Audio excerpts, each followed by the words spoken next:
Lesson number 53. This too is the Rebbe's own word. Nach, nachman, you having offspring is mainly dependent upon the letter hey, as in hey, here for you is seed.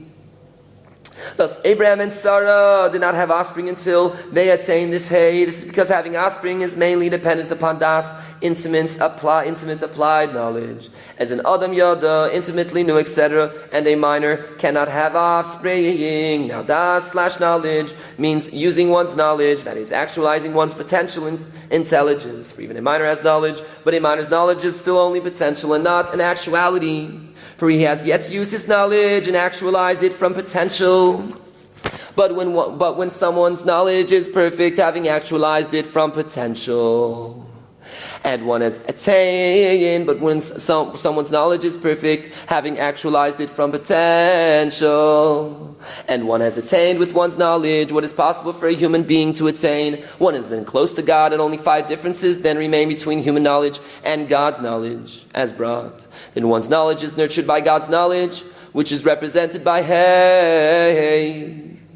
And then one can have offspring. Perfecting one's knowledge, though, so that one's knowledge is perfect, is only possible by working with people to bring them close to God. That is how one perfects one's knowledge. This is because people sharpen one's das knowledge, as in from my students more than from all others.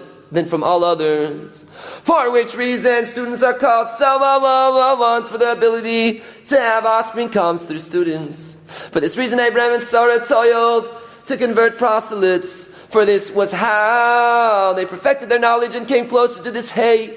That is to know God and merit children. Through proselytes their knowledge increased, as in from my students more than from all others.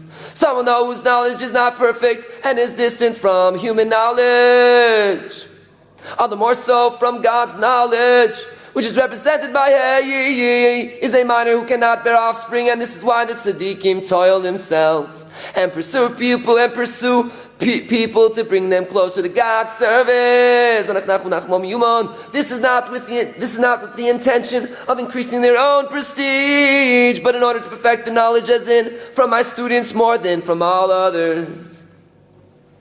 And this is why the tzaddikim are able to help the infertile to have offspring, for their knowledge is perfect and they are close to the divine knowledge, and the only difference between their knowledge and God's is the 5 points as mentioned above, and these 5 points are themselves God's knowledge, that is the source of having children. This is the meaning of 3 things brought in a person's das knowledge: a beautiful wife, a beautiful wife, home and utensils, a beautiful wife, home and utensils. A wife refers to the material, which is called a wife, meaning that one should be balanced regarding the material, so that he is capable of receiving knowledge. A home refers to fear of God, as in a pity for one who has no home, for one's fear of sin must precede one's wisdom. And utensils refers to students worthy to receive from one. When one possesses all these prerequisites, then one can attain perfect knowledge. Now these are the 5 points that differentiate between God's knowledge and our knowledge. The first is that with a singular knowing. God knows many things at once, yet there is no multiplicity in his knowing.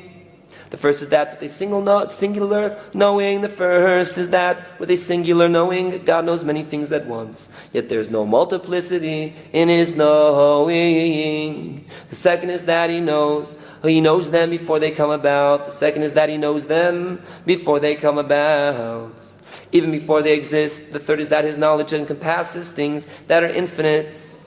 The third is that his knowledge encompasses things that are infinite. The fourth is that his knowledge does not change. The third is that his knowledge encompasses things that are infinite. The fourth is that his knowledge does not change. There is no difference between his knowing something when it is still in potential and when it later is actualized. And the fifth is that his knowledge does not predestine the inevitability of that thing. And the fifth is that his knowledge does not predestine the inevitability of that thing until here are the Rebbe's own words. Nach, nachman, meuman. The following is an alternate version that I wrote down for myself as I heard it. When a person merits perfect knowledge, that is, when one attains the ultimate knowledge beyond which is not humanly possible, there remains 5 points differentiating between perfect human knowledge and God's knowledge. And these are expounded in the literature. A person should strive to attain perfect knowledge to the point beyond which is not humanly possible. And that only these 5 points remain differentiating one's knowledge from God's. It is impossible for the human intellect to grasp these 5 points unless for one who is himself above humankind.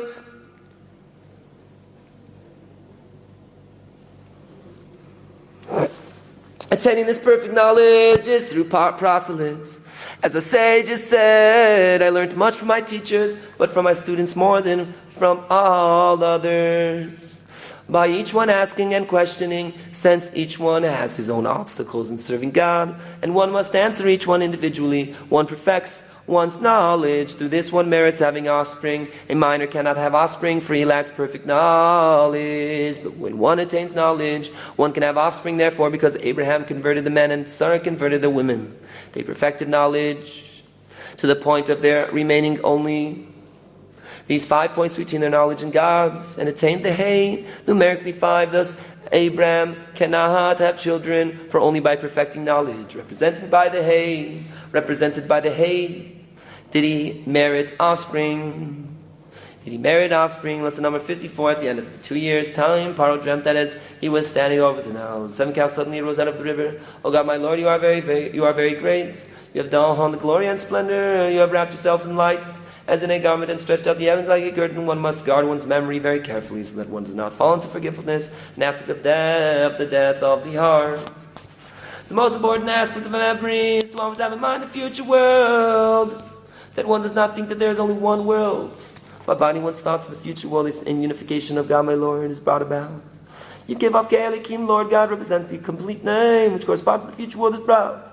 It is also explained in the Zohar on this verse, God, my Lord, represents the beginning of faithfulness, the elevation of the to the future world. Nach, nachma.